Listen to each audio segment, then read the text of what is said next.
Olá, pessoal! Continuemos com os nossos estudos sobre alimentação saudável. Agora nós vamos ver alguns hábitos alimentares. O que você prefere comer? Qual que é a quantidade de comida que você ingere? Então, para iniciar essa conversa, essa reflexão, nós vamos pensar aqui 3 perguntinhas.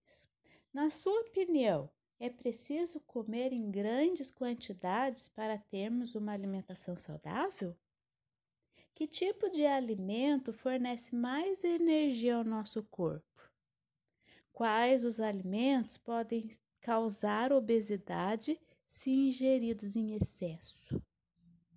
Então, nós vamos iniciar a nossa reflexão com essa pirâmide, mas ela vai ser melhor explicada no final desse vídeo.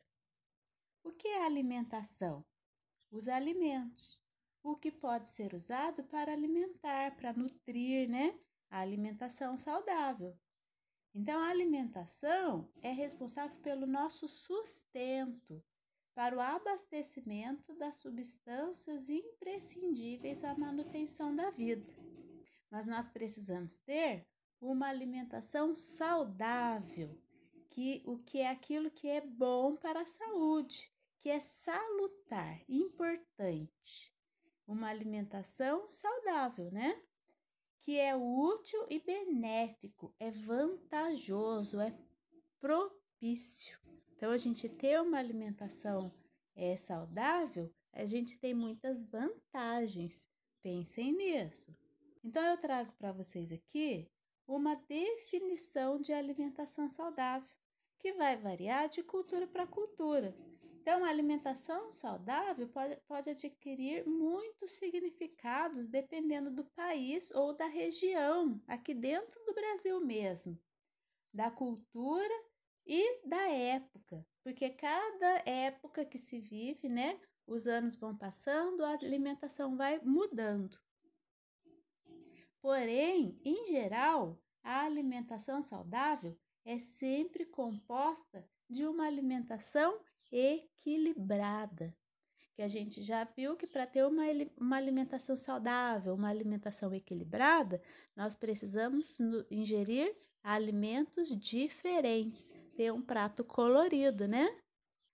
Nos dias de hoje, existem alimentos que são industrializados e existem os alimentos artesanais, aqueles que são feitos já há muitos e muitos anos, né? Desde milhares de anos atrás. O alimento industrializado, a gente pode dizer que seja mais moderno, né? Com as indústrias, com o crescimento das indústrias, se desenvolveu esta área de consumirmos alimento industrializado. A água de coco é um exemplo de alimento que a gente pode consumir in natura, direto do coco. Quando consumimos a água de coco em caixinhas, nós estamos consumindo um alimento industrializado, que ele contém substâncias que conservam essa água de coco por mais tempo. A mesma coisa acontece com o leite de caixinha, né? Ele passa por processos industriais para que ele dure mais tempo e recebe alguns estabilizantes, né? Que são conservantes para que esse alimento esteja viável para consumo por mais tempo. Os alimentos artesanais são aqueles que não recebem adição de conservantes ou outras substâncias que façam com que ele dure mais. Então, os alimentos artesanais, eles vão estragar mais rápido, mas são melhores para a nossa saúde. Nós temos, entre os alimentos artesanais, o pão, o iogurte, o requeijão, a geleia, né? Conforme está nessa imagem. O molho de tomate, que a gente pode fazer guardá-lo através dos processos de conservação que a gente já estudou na semana passada. Então, o pão é um exemplo, né, de produto artesanal que você faz em casa sem adição de conservantes ou outras substâncias, né? Aqui a gente tem vários exemplos de alimentos artesanais, muitos deles usando as técnicas de conservação que a gente já estudou. O queijo é um alimento de produção artesanal. O leite, nós precisamos ter atenção quando tomamos o leite que vem direto lá da fazenda, direto da vaca, né? Porque ele pode trazer riscos para a nossa saúde. Para evitar esse risco, nós precisamos ferver o leite. Ele vai eliminar algum micro-organismo que possa estar presente ali e que possa causar alguma doença, né? Os leites que a gente consome de saquinho, por exemplo, eles são leites pasteurizados. O que seria isso? A pasteurização é um processo que consiste em aquecer o leite a determinada temperatura, né? Vai ferver o leite e depois ele vai ser resfriado rapidamente. Dessa forma, vai também eliminar os micro-organismos que esse leite contenha, né? E ficar melhor para o nosso consumo. Nós precisamos ter também uma atenção muito especial com frutas, verduras, né? Que compramos nas feiras, nos supermercados, pois eles recebem no seu plantio, né? Alguns agrotóxicos, que são produtos que os agricultores usam para eliminar insetos, fungos, bactérias. Só que quando a gente compra, tem vestígios desses agrotóxicos. Então, para que a gente consuma esses alimentos, precisamos lavá-los bem antes do consumo, para eliminar a maior parte dos agrotóxicos.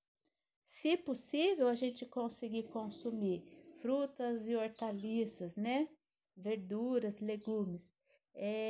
De horta orgânica é melhor porque não é usado esses agrotóxicos e vai ser melhor para a nossa saúde. Muito bem, nós estamos refletindo sobre alimentação saudável, alimentação equilibrada, sobre os nossos hábitos na alimentação, né? Vamos falar agora um pouco sobre fome, sobre desnutrição, mas também sobre obesidade. O que seria a desnutrição? A gente sabe que no mundo existem muitas pessoas que passam fome e que por isso elas ficam desnutridas por falta de alimento. Porém, a desnutrição não está associada somente à fome, à falta de alimento. Muitas vezes as pessoas ficam desnutridas porque se recusam a se alimentarem com alimentos saudáveis. Se recusam a comer frutas, verduras, legumes. Existem pessoas que comem bastante, mas não comem os alimentos adequados. Por isso elas ficam desnutridas. Então, para evitar a desnutrição, nós precisamos ter uma alimentação balanceada, né? Comer de tudo um pouco e comer alimentos da pirâmide, dos três grupos de alimentares que nós já estudamos. Nós precisamos consumir proteínas, vitaminas, carboidratos, né? Isso tudo a gente já estudou. No dia 29 de agosto é o dia de combate à desnutrição. Não só para a gente se conscientizar que a alimentação é um direito de todos, mas para a gente se conscientizar também que precisamos nos alimentar adequadamente. E a obesidade? O que você sabe sobre a obesidade? O consumo de alimentos ricos em açúcar, carboidratos e gorduras, como doces e frituras, associados, a pessoa além de comer inadequadamente, não pratica atividade física.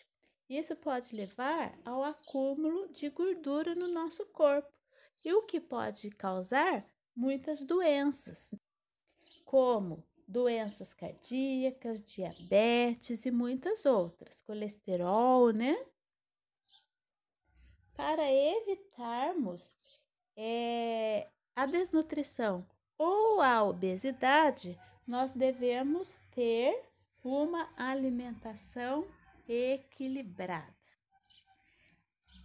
Por esta pirâmide que já foi apresentada para vocês na explicação da semana passada, nós temos os alimentos e a proporção, a quantidade que devemos consumir de cada grupo de alimentos. Então, na base da pirâmide, na parte de baixo, encontra-se os alimentos que precisam ser consumidos em maior porção, que são os carboidratos, né? Os pães, arroz, as massas. E no topo, lá em cima da pirâmide, os alimentos que precisamos consumir em menor porção, em menor quantidade. Essa pirâmide a gente pode encontrar de variados tipos, de variados modelos, mas a gente deve ter atenção em ter uma alimentação equilibrada, uma alimentação balanceada, comendo os carboidratos necessários para o nosso desenvolvimento e no segundo nível da pirâmide, comendo muitas frutas, muitas verduras que são responsáveis pelas vitaminas e pelos sais minerais que a gente precisa consumir. No terceiro nível da pirâmide estão as proteínas, né? O leite, as carnes, que são responsáveis por repor células e tecidos do nosso corpo e são responsáveis pelo crescimento. Então, eu repito o que eu já tinha falado antes. Vocês que estão em idade de crescimento, de desenvolvimento, precisam se alimentar com proteínas para que vocês possam se desenvolver com muita saúde e muito equilíbrio.